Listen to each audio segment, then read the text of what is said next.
Class 12 chemistry का एक chapter है बहुलक, जिसको पॉलीमर्स बोला जाता है इंग्लिश में। चैप्टर आपका 14 है। इसका जो है हम लोग ऑल ऑब्जेक्टिव क्वेश्चन देखने वाले हैं। पहला प्रश्न है,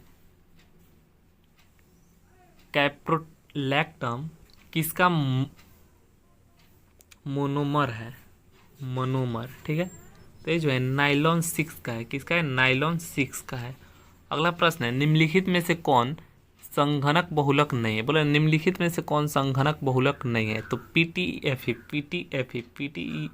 जो है यह संघनक बहुलक नहीं है। अगला प्रश्न देखिए, 3 नंबर प्रश्न है, निम्न में से कौन बायोडिग्रेडेबल बहुलक है? बोले निम्न में से कौन बायोडिग्रेडेबल बहुलक है? तो सेल्यूलोज। कौन है? सेल्यूलोज। अगला प्रश्न है, नेचुरल रबर निम्नलिखित का बहुलक है? नेचुरल जो रबर होता है वो आइसोप्रीन का बहुलक होता है। किसका बहुलक? आइसोप्रीन का। अगला प्रश्न है, पॉलीथीन एक बहुलक है। जो पॉलीथीन होता है वो किसका बहुलक होता है? तो एथीन का। किसका बहुलक होता है? एथीन का। बी ऑप्शन करेक्ट आंसर हो जाएगा। अगला प्रश्न देखिए, 6 नंबर प्रश्न है, ब्यूना एन तथा ब्यूना एस है। ब्यूना एन तथा ब्यूना एस क्या है? प्राकृतिक। ब्यूना एस तथा ब्यूना एन क्या है? प्राकृतिक रबर है ना, या संश्लेषित रबर? संश्लेषित रबर होगा। क्या होगा? संश्लेषित रबर। अगला प्रश्न है, कार के टायर में प्रयुक्त होता है। जो कार के टायर होता है उसमें क्या प्रयुक्त होता है? तो ब्यूना रबर। कार के टायर में क्या प्रयुक्त होता है? Buena rubber. अगला प्रश्न है, पॉलीथीन एक है। पॉलीथीन एक क्या है? पॉलीथीन एक क्या है? ताप सुघट्य प्लास्टिक। पॉलीथीन एक क्या है? ताप सुघट्य प्लास्टिक। अगला प्रश्न देखिए, 9 नंबर, बैकलाइट एक उदाहरण है। बैकलाइट जो है वह एक किसका उदाहरण है? बैकलाइट जो है ताप दृढ़ प्लास्टिक का उदाहरण। ताप दृढ़ प्लास्टिक का उदाहरण है। अगला प्रश्न है, बैकलाइट फिनॉल से किसके साथ अभिक्रिया द्वारा प्राप्त होता है? जो बैकलाइट होता है वह फिनॉल से किसके साथ अभिक्रिया द्वारा प्राप्त होता है?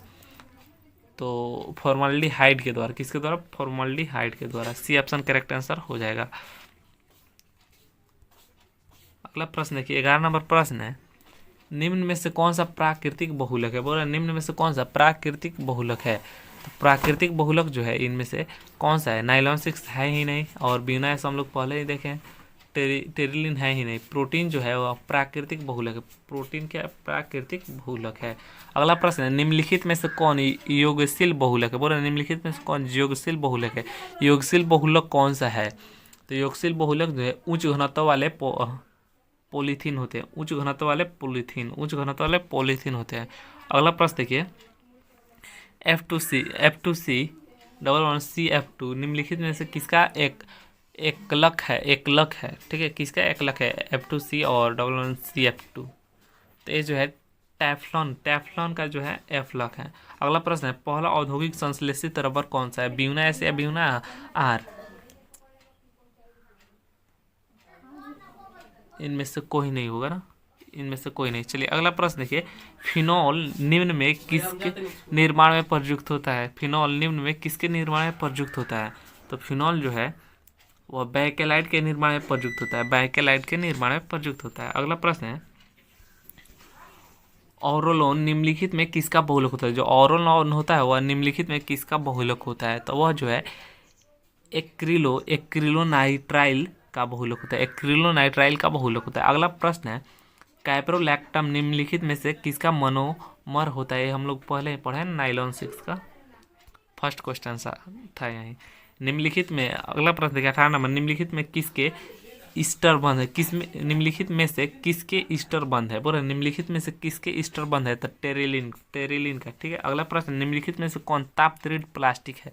बोले निम्नलिखित में से कौन ताप दृढ़ प्लास्टिक है? तो ताप दृढ़ प्लास्टिक कौन है? बैकेलाइट। कौन सा है? बैकेलाइट। अगला प्रश्न है बैकेलाइट। अगला प्रश्न, निम्नलिखित में से कौन पॉलीएमाइड है? बोल रहे निम्नलिखित में से कौन पॉलीएमाइड है?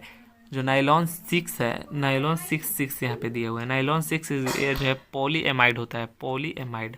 अगला प्रश्न है 21 नंबर, निम्नलिखित में से कौन प्राकृतिक रबर है? बोल रहा है निम्नलिखित में से कौन प्राकृतिक रबर है? तो आइसोप्रीन। आइसोप्रीन जो होता है यह प्राकृतिक रबर होता है। अगला प्रश्न, एक कच्चा पदार्थ जो नाइलॉन बनाने में प्रयुक्त होता है और एक कच्चा पदार्थ जो नाइलॉन बनाने में प्रयुक्त होता है वह है तो एडिपिक अम्ल होता है, एडिपिक अम्ल। सी ऑप्शन इसका करेक्ट आंसर हो जाएगा।